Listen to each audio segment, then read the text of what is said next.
Hello students, welcome back to my channel. आज की मेरी ये वीडियो किसी पॉलिटिकल साइंस स्टूडेंट से ज़्यादा हर इंडियन के लिए इम्पॉर्टेंट है, और ना सिर्फ इंडियंस के लिए बल्कि एनआरआई स्टूडेंट्स के लिए बहुत ज़्यादा इम्पॉर्टेंट है, क्योंकि इसमें मैं न्यू एजुकेशन पॉलिसी 2020 को डिस्कस करने वाली हूँ। ये एक बहुत ही ज़्यादा डिमांडेड वीडियो थी जो मुझे बहुत सारे लोगों ने बनाने के लिए बोली, तो फाइनली मैंने एजुकेशन पॉलिसी को अच्छे से पढ़कर कुछ 12 पॉइंट्स में कैटेगराइज किया है उसकी बेसिक क्लासिफिकेशन को, और उन्हीं 12 पॉइंट्स को मैं आज डिस्कस करने वाली हूँ। और क्योंकि ये एजुकेशन पॉलिसी आप सब से रिलेटेड है, आपकी कमिंग जनरेशन से रिलेटेड है, तो मैं आपको यही सजेस्ट करूंगी कि आप एक नोट पैड ले लीजिए और इन सभी पॉइंट्स को कॉन्क्रीटली नोट कर लीजिए। सबसे पहले तो ये एजुकेशन पॉलिसी एक सेलिब्रेशन को डिमांड करती है, क्योंकि ये एक फ्यूचर विजन को बहुत ही क्लियर और बहुत ही अच्छे तरीके से दिखाती है। जो चेंज हमें अपनी एजुकेशन सिस्टम में चाहिए उसको ये पॉलिसी बहुत अच्छे से डिफाइन करती है, और अब जो स्कोप है वो सिर्फ उसके डिसीजंस लेने और इम्प्लीमेंटेशन पे बेस्ड है। अदरवाइज ये पॉलिसी पूरे तरीके से एजुकेशनिस्ट की उम्मीदों पर खरी उतरी है। तो सबसे पहले मैं इस पॉलिसी को अगर एक्सप्लेन करूं तो मैं इसे डीमोनेटाइजेशन ऑफ एजुकेशन सिस्टम कहूंगी।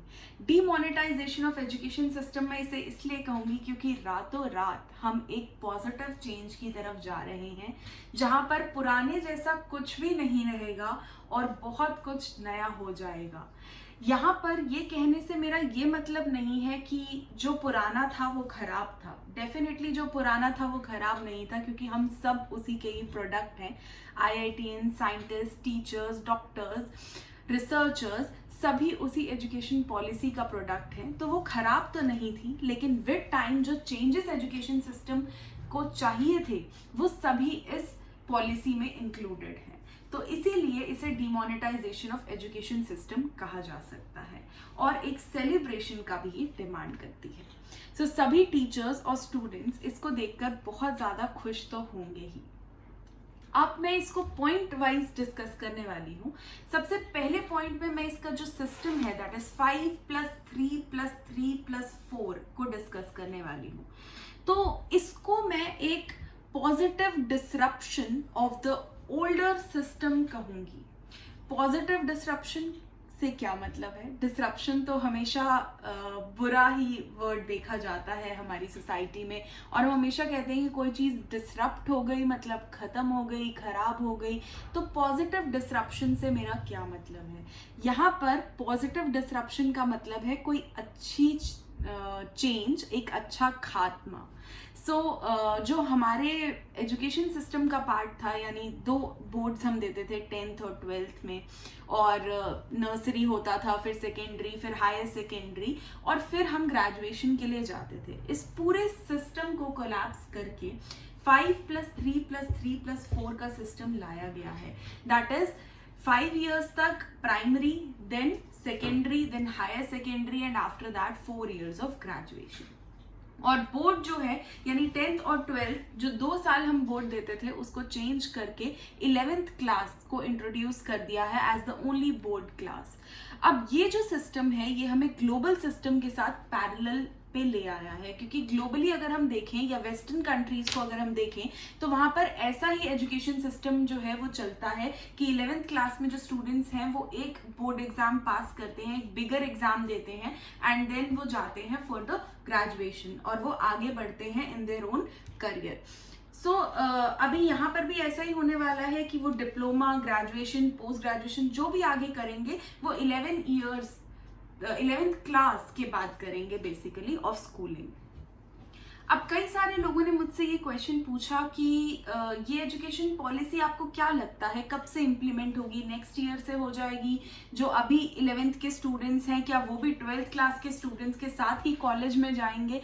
तो ये सारे जो क्वेश्चंस हैं और ये सारी जो सस्पिशन जो हमारा बना हुआ है, इसके लिए जो मैं बिलीव करती हूँ वो ये है कि हमने एक पॉलिसी तो सामने रख दी है, बट अभी इस पे डिसीजंस होने बाकी हैं, अभी इनकी इम्प्लीमेंटेशन होने बाकी है, और सबसे इम्पॉर्टेंट पॉइंट जो इसमें होना बाकी है वो है सोशल एक्सेप्टेंस।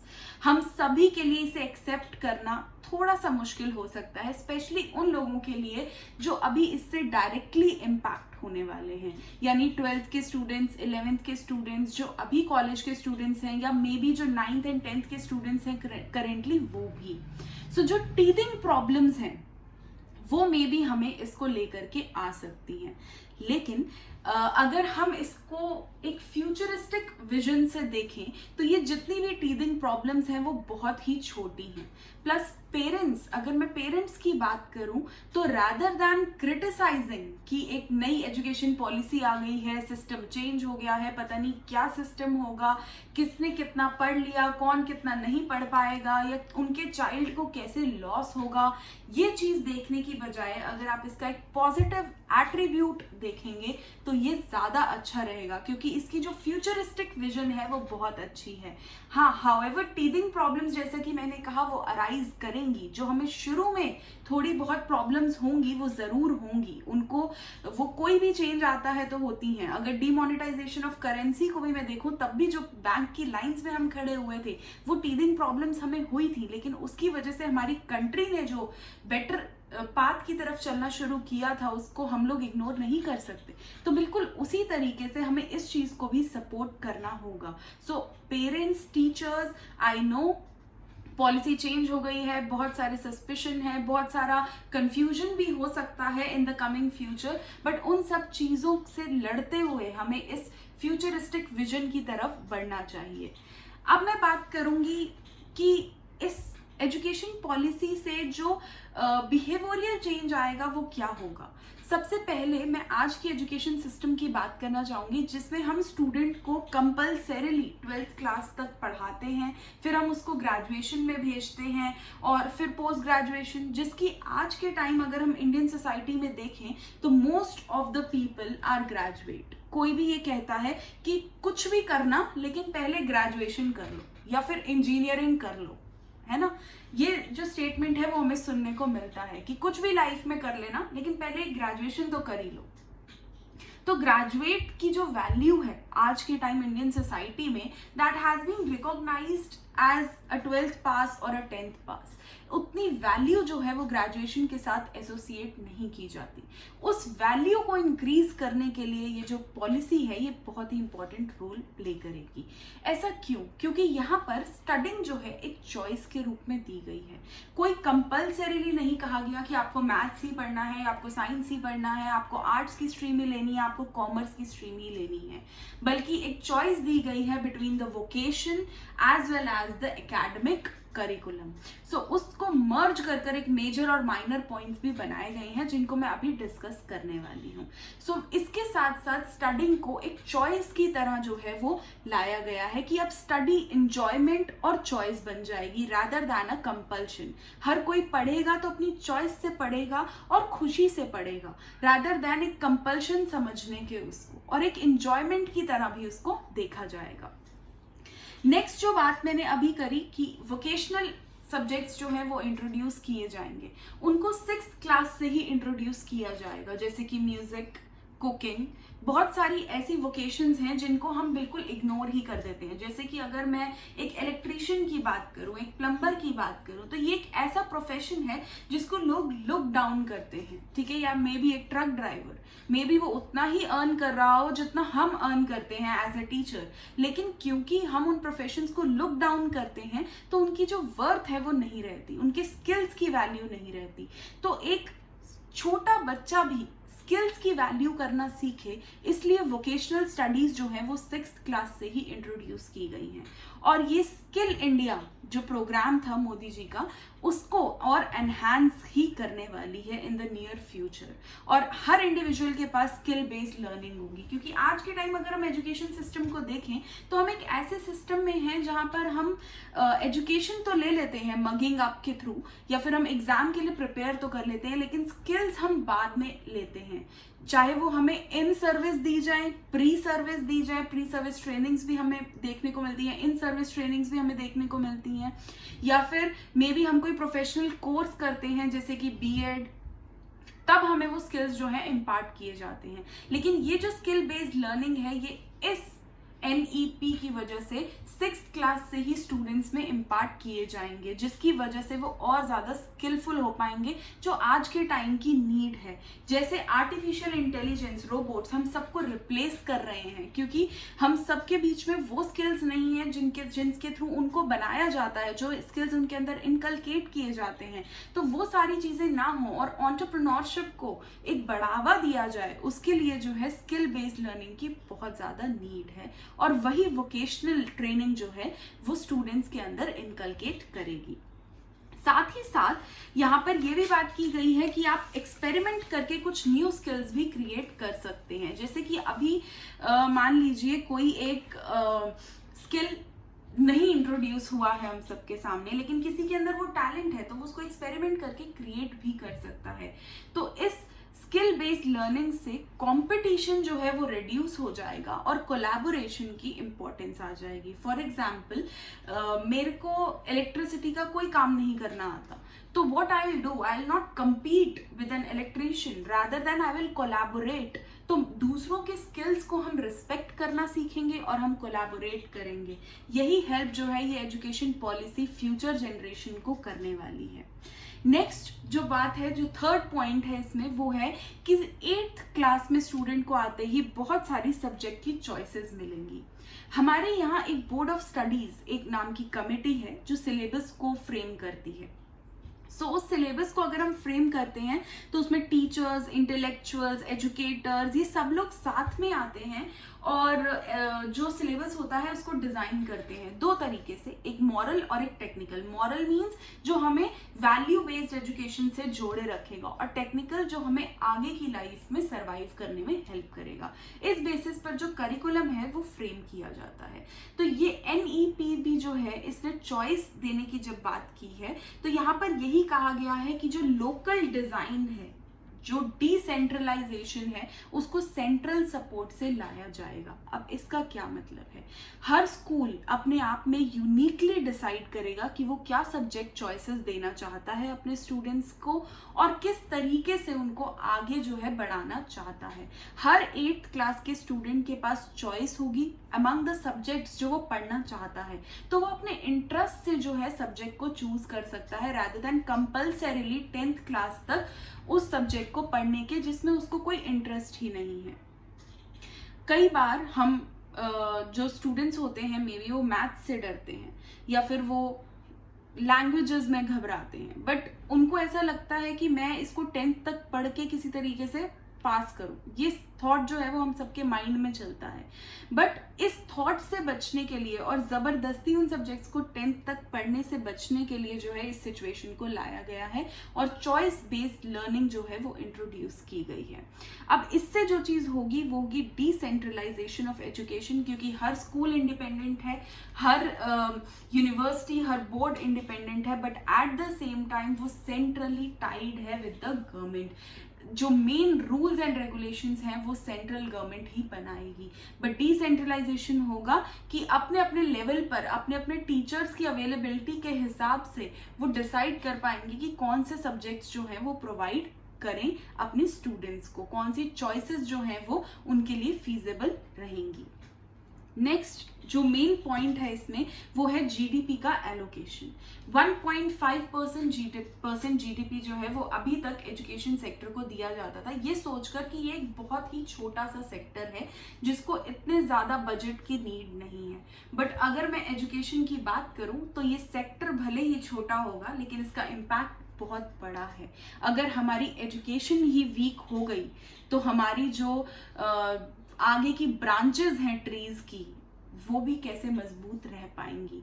तो उसके लिए हमें एजुकेशन सिस्टम पे फोकस करने की बहुत ज़्यादा नीड थी और वही इस पॉलिसी ने किया है 6% बजट जो है एलोकेट करके। बट अब यहाँ पर भी कई सारे क्वेश्चंस आते हैं, बहुत सारे लोग पूछते हैं कि 6% बजट का क्या मतलब है, टीचर्स की सैलरी बढ़ेगी, इंफ्रास्ट्रक्चर बहुत अच्छा हो जाएगा, ये कहाँ जाएगा 6% बजट। तो इसके लिए as far as I feel ये इंफ्रास्ट्रक्चरल डेवलपमेंट के साथ साथ रिसर्च एंड डेवलपमेंट में भी जाएगा। R&D भी इसका एक बहुत ही इंपॉर्टेंट पार्ट होने वाला है। तो फ्यूचर में जो लोग रिसर्च कर पाएंगे, जो लोग न्यू चीजें इंट्रोड्यूस कर पाएंगे within the education system, और maybe Ayurveda, maybe yoga, और maybe anything else, maybe health and fitness, whatever, जहां पर भी वो कंट्रीब्यूट कर पाएंगे in the field of research and development, not copying the older one which we use to do. अभी तक हम कॉपी करते थे चीजों को, वो करने की बजाय जो लोग रिसर्च एंड डेवलपमेंट में कंट्रीब्यूट कर पाएंगे उनकी ज्यादा इंपॉर्टेंस होने वाली है इस एजुकेशन सिस्टम में। नेक्स्ट जो बजट एलोकेशन है वो डेफिनेटली इंफ्रास्ट्रक्चर सैलरीज में तो जाएगा ही जाएगा, but at the same time research and development में भी जाएगा। तो जो एजुकेटर्स हैं, जो टीचर्स हैं, हम जैसे टीचर्स, वो एक इंटेलेक्चुअल प्रॉपर्टी बनने वाले हैं बहुत ही जल्दी, जिनकी वैल्यू जो है वो अब उस सिस्टम में होने लगेगी और भी ज्यादा। ऐसा नहीं है कि आज टीचर्स की कोई वैल्यू नहीं है। आई थिंक गुरु के बिना तो नोबडी इज कंप्लीट, बट इस सिस्टम की वजह से जो हमारी वैल्यू है वो और भी ज्यादा ऊपर जाने वाली है। तो जितने भी लोग टीचिंग प्रोफेशन को लुक डाउन करते हैं, या फिर वो नहीं अंदर से टीचर बनना चाहते हैं लेकिन बाहर कुछ कंस्ट्रेंट्स देख रहे हैं, वो ये समझ लें कि टीचिंग अब एक बहुत ही ज्यादा ग्लैमराइज्ड प्रोफेशन बनने वाला है with in next 5 to 10 years। Next is a choice based credit system. अब ये क्या है? क्रेडिट सिस्टम आप सब जानते होंगे, मार्क्स का सिस्टम। अब ये चॉइस बेस्ड होने वाला है। जैसे कि फॉर एग्जांपल म्यूजिक में 2 क्रेडिट्स, पेंटिंग में 3 क्रेडिट्स, और ये सब यूनिवर्सली वैलिड होने वाला है। यानी अगर मैं दिल्ली यूनिवर्सिटी से कोई कोर्स कर रही हूँ, फॉर एग्जांपल BA ऑनर्स कर रही हूँ, तो एट द सेम टाइम मेरे म्यूजिक के भी 2 क्रेडिट्स हैं, मेरे पेंटिंग के भी 3 क्रेडिट्स हैं, या जो भी चॉइस ऑफ सब्जेक्ट्स मैंने लिए हैं, अगर मैं 1-2 साल के बाद उस ग्रेजुएशन को छोड़ करके टोटली म्यूजिक वाले उसमें जाती हूँ, तो मेरे वो 2 क्रेडिट्स वेस्ट नहीं होंगे, वो ऐड होंगे with in the next college. क्योंकि अब यूनिवर्सिटीज और स्कूल सिस्टम जो है वो नेशनलाइज होने वाला है, एक तरह से सेंट्रलाइज होने वाला है।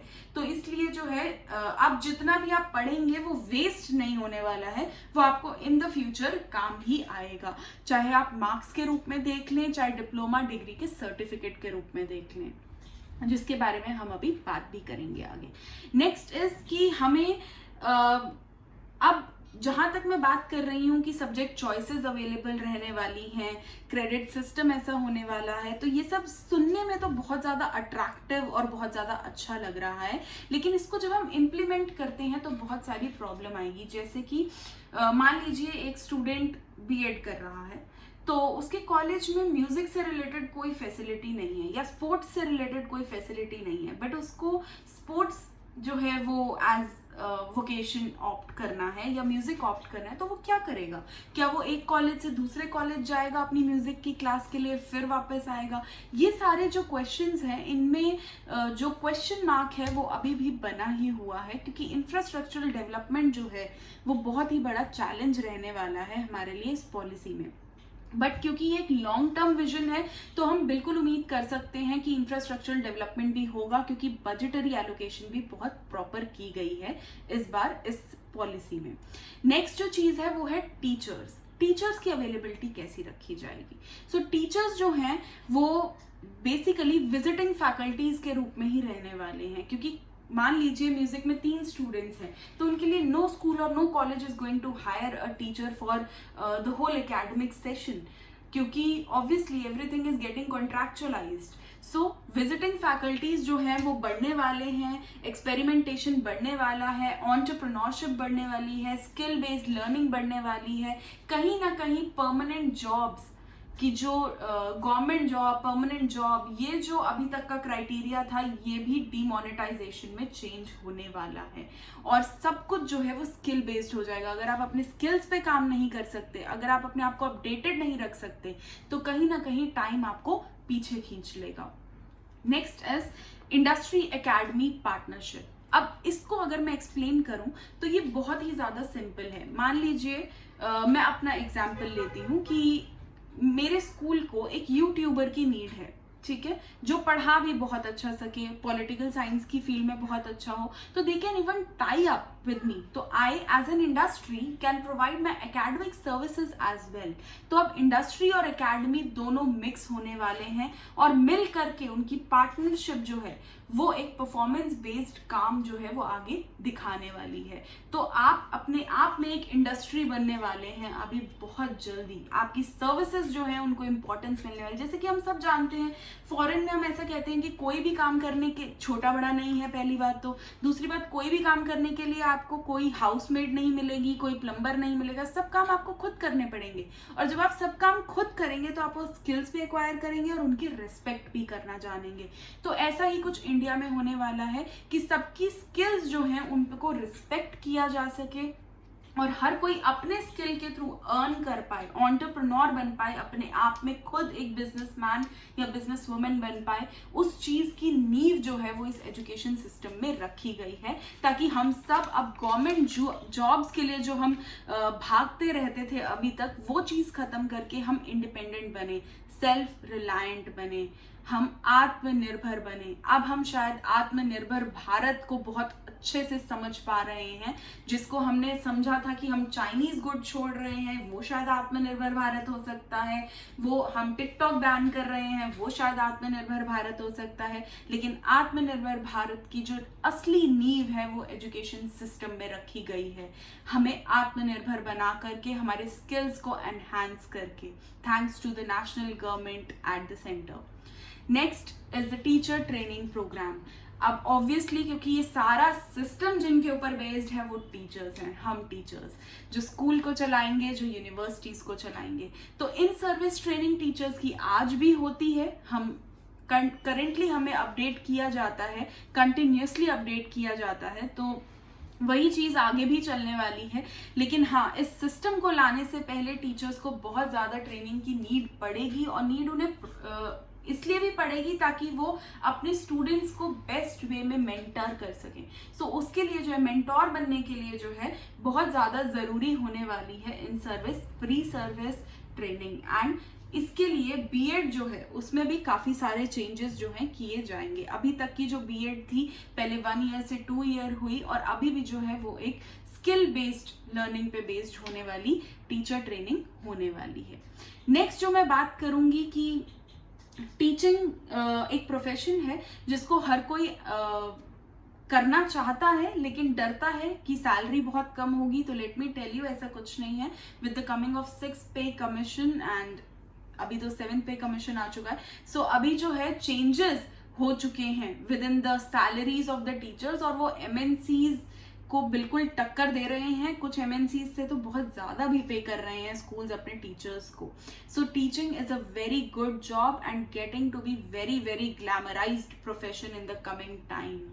सो buck up. So now next is the preschool learning program. अब ये प्री स्कूल लर्निंग प्रोग्राम क्या है? स्कूल तो बच्चा गया ही नहीं। तो इधर मैं कहना चाहूंगी कि जैसे कि कहा जाता है कि हमारे फर्स्ट गुरु हमारे पेरेंट्स होते हैं, अब वही हमारी रूट्स रखने वाले हैं इस एजुकेशन सिस्टम में। हर स्टूडेंट की रूट जो है वो पेरेंट्स रखने वाले हैं। अभी तक मोस्ट ऑफ द पीटीएम्स में जो हमें सुनने को मिलता है वो ये मिलता है कि ये मेरी तो सुनता नहीं, आप समझा लो। और टीचर भी कुछ ऐसा ही बोल रही होती है पेरेंट्स को कि मेरी तो सुनता नहीं, आप समझा लो। हर कोई अपनी रिस्पॉन्सिबिलिटी को शैटर करने की कोशिश करता है कि भाई कुछ मेरे से दूर हो जाए, कोई और समझा ले, कुछ चेंज आ जाए, बेटर है। बट अब ऐसा नहीं होने वाला है। ना पेरेंट्स इस रिस्पॉन्सिबिलिटी से भाग पाएंगे ना टीचर्स। तो दोनों जो है पार्टनरशिप में काम करेंगे। सो प्री स्कूलिंग में जो पेरेंट्स हैं उनका बहुत ज्यादा रोल हो जाएगा अपने स्टूडेंट्स को स्कूल के लिए केपेबल बनाना। बिकॉज अब एडमिशन प्रोसेस भी काफी डिफरेंट हो जाएगा, क्योंकि प्री स्कूलिंग में बच्चे पढ़कर लर्न कर बहुत सारे नए स्किल्स एक्वायर करके आ रहे होंगे। तो वहां पर आपके लिए एक कॉम्पिटिटिव स्फीयर आ जाता है पेरेंट्स, क्योंकि उनको अपने बच्चे को एट पार लाना है। तो उसके लिए लाने के लिए उनको भी मेहनत करनी पड़ेगी with in this education system. तो अब जो है पेरेंट्स और टीचर्स का एक इंटीग्रेटेड एजुकेशन सिस्टम जो है वो देखने को मिलेगा हमें। The next point is logical thinking. सब कुछ रटते जा रहे हैं आज तक हम, कुछ भी यहाँ से नहीं सोचा। कुछ लोगों ने तो इसको कभी इस्तेमाल ही नहीं किया। मैं हमेशा अपने स्टूडेंट्स को कहती हूँ कि इसका इस्तेमाल कर लेना, नहीं करोगे तो जंग लग जाएगा। तो मैं यही चीज बोलना चाहूंगी कि इस एजुकेशन पॉलिसी ने यहाँ पे जंग ना लगने के सारे तरीके जो है वो ढूंढ लिए हैं। एक कोट मैं अक्सर पढ़ती हूँ, आप सबने भी पढ़ा होगा, I was born intelligent but the education system ruined me. So हर कोई इंटेलिजेंट पैदा हुआ है हमारे सिस्टम में और एजुकेशन सिस्टम ने खराब कर दिया है हम सबको। तो अब एजुकेशन सिस्टम हम में से किसी को भी खराब नहीं करेगा, क्योंकि वो एक logical thinking based education system हमें देखने को मिल चुका है और वही हमारे बीच में एक रैशनल थिंकिंग, रैशनल फैकल्टी को डेवलप करने वाला है। नेक्स्ट जो मैं बात करूंगी वो है sports and physical education. Sports and physical education जो है, हेल्थ हम सबके लिए कितनी इंपॉर्टेंट है। इंटरनेशनल योगा डे हम सब देख रहे हैं, हेल्थ फिटनेस पे हर कोई काम कर रहा है आज के टाइम। स्पेशली लॉकडाउन में तो बहुत लोगों ने इस चीज का यूटिलाइजेशन किया है टाइम का। सो हेल्थ एंड फिटनेस क्योंकि बहुत ज्यादा इंपॉर्टेंट हो गई है, तो ये इम्पोर्टेंस जो है वो हमें इस सिस्टम में भी देखने को मिलेगी, जहां पर स्पोर्ट्स फिटनेस को इक्वली इंपॉर्टेंस दी जाएगी और इसी में कई सारे करियर ऑप्शंस भी जो हैं वो ओपन होने वाले हैं। सो जितने भी लोग इस चीज पर वर्क कर रहे हैं उन सबको इस बारे में थोड़ा और ब्रॉड थिंकिंग में सोचना पड़ेगा, जैसे कि आयुर्वेदा, योगा, इन सबको जो है लिंक किया जा सकता है। अगेन योर स्किल्स, तो स्किल मैनेजमेंट, स्किल डेवलपमेंट, ये सब जो है वो बहुत ज्यादा फोकल पॉइंट में रहने वाला है। नेक्स्ट जो बहुत ही खुश होते हैं जिसको सुन के बच्चे, टीचर्स मे बी, कि सिलेबस जो है वो रिड्यूस हो गया है। सो रिड्यूस सिलेबस जो है वो एक तरह से एक बून है, क्योंकि अभी तक हमारे बच्चे वो बड़े बड़े से बैग्स लेकर के जाते थे, अपने वेट से भी ज्यादा बड़ा बैग होता था उनका। तो ये बैग उनके लिए एक बैग नहीं था, बैगेज था, जो उन्हें आगे बढ़ने से रोकता तो था ही, उनकी फिजिकल डेवलपमेंट को भी हैम्पर करता था क्योंकि यहाँ पर लोड होता था। तो उन सभी चीजों को रोकने के लिए सिलेबस को रिड्यूस किया गया है। Plus at the same time बच्चों के लीजर टाइम को भी इम्पोर्टेंस देते हुए कि उनके पास खेलने का टाइम बचे, उनके पास आउटडोर एक्टिविटीज के लिए टाइम बचे, उनके पास अपने पेरेंट्स के साथ बैठकर time spend, quality time spend करने का भी टाइम बचे, अपने पीयर्स से बात करने के लिए टाइम बचे, अपने सिबलिंग्स के साथ सेलिब्रेशन को फील करने का टाइम बचे, रादर देन इस कॉम्पिटिटिव वर्ल्ड में कंटिन्यूअसली भागते रहने के, उस चीज को बचाने के लिए। क्योंकि इतना ज्यादा कंपटीशन बढ़ चुका है कि इवन 5th 6th क्लास के बच्चे भी अगर आप देखो तो they are going to the bigger coaching institutes जो IIT की तैयारी कराते हैं। अब वो टाइम आ चुका है, जो चीज 12th के बाद सोची जाती थी वो अब 8th 9th में सोची जाने लगी थी। तो ये कहीं ना कहीं यहाँ पर प्रेशर बढ़ा रहा था। डिप्रेशन, सुसाइड्स, ये सब चीजें इसीलिए बढ़ रही थी क्योंकि हर एडिक्शंस, हमारा ड्रग अब्यूज कितना ज्यादा हमारी कंट्री में बढ़ चुका है, क्योंकि स्टूडेंट्स अपनी एजुकेशन से इतने ज्यादा, एजुकेशन सिस्टम से इतने ज्यादा परेशान हो चुके थे। प्रेशर जो यहाँ पर था, जिसको नापने के लिए कोई मशीन नहीं बनी, जैसा कि 3 इडियट्स में कहा गया है, तो उस प्रेशर को इतना ज्यादा बढ़ा दिया गया था कि उसको सॉल्व करने के लिए इस एजुकेशन पॉलिसी का आना बहुत ज्यादा जरूरी था। तो इससे ना सिर्फ स्टूडेंट्स की एजुकेशन में हेल्प होगी बल्कि हेल्थ एंड फिटनेस में भी हेल्प होगी, उन्हें और स्किल्स एक्वायर करने में भी हेल्प मिलेगी, आउटडोर वर्ल्ड को समझने में हेल्प मिलेगी, नेचर के साथ अपना टाइम और बॉन्ड बनाने के लिए भी वो टाइम मिलेगा जो हम सबको बेसिकली नहीं मिला। सो इसमें भी ये एजुकेशन पॉलिसी जो है वो बहुत ज्यादा हेल्प करेगी। अब यहाँ जो बात आती है कि एक सिंगल अथॉरिटी इन सब चीजों को गवर्न करने वाली है। आप सबने सुना होगा कि एक सिंगल अथॉरिटी जो है वो यूनिवर्सिटी और स्कूल्स को गवर्न करने वाली है। अब इसके भी कुछ फायदे होने वाले हैं। अभी तक क्या था, क्योंकि रूल्स अलग थे तो हर यूनिवर्सिटी के रूल के अकॉर्डिंग चलना था, कुछ भी सेंट्रलाइज नहीं था। एक यूनिवर्सिटी से दूसरी यूनिवर्सिटी आप जा रहे हो तो आपको बहुत सारे कंस्ट्रेंट्स आते थे। अब उनमें से ऐसा कुछ भी नहीं होने वाला है। एक सिंगल अथॉरिटी होगी, प्लस टीचर के पास एक इंडिपेंडेंट चॉइस होगी कि वो जैसे चाहे वैसे पढ़ा सकती है, अपने लोकल एग्जाम्पल्स दे करके पढ़ा सकती है, but at the same time वो ग्लोबल विलेज से भी कहीं ना कहीं लिंक्ड होगी, ग्लोबल वर्ल्ड से भी लिंक्ड होगी। तो ये जो हम कहते हैं ना कि ग्लोबलाइजेशन ग्लोबलाइजेशन हो चुका है, वर्ल्ड एक ग्लोबल विलेज बन चुका है, इंटरनेट आने से सब कुछ लिंक हो गया है, तो ऐसे ही एजुकेशन पॉलिसी भी लिंक होती जा रही है और लिंक होने के साथ साथ वो हमें वर्ल्ड में कॉम्पिटेंट भी बना रही है, ना सिर्फ इंडिया में कॉम्पिटेंट बल्कि वर्ल्ड में कॉम्पिटेंट। सो अगर मैं इसको सम अप करना चाहूं तो मैं कहना चाहूंगी कि इसमें 3 F हैं, fun, flat, flexibility. So fun भी है, फ्लैट भी है ये एजुकेशन पॉलिसी, लेकिन साथ ही साथ फ्लेक्सिबल भी बहुत ज्यादा है, क्योंकि ये आपको वोकेशन की भी फ्रीडम देती है, एकेडमिक्स की भी फ्रीडम देती है।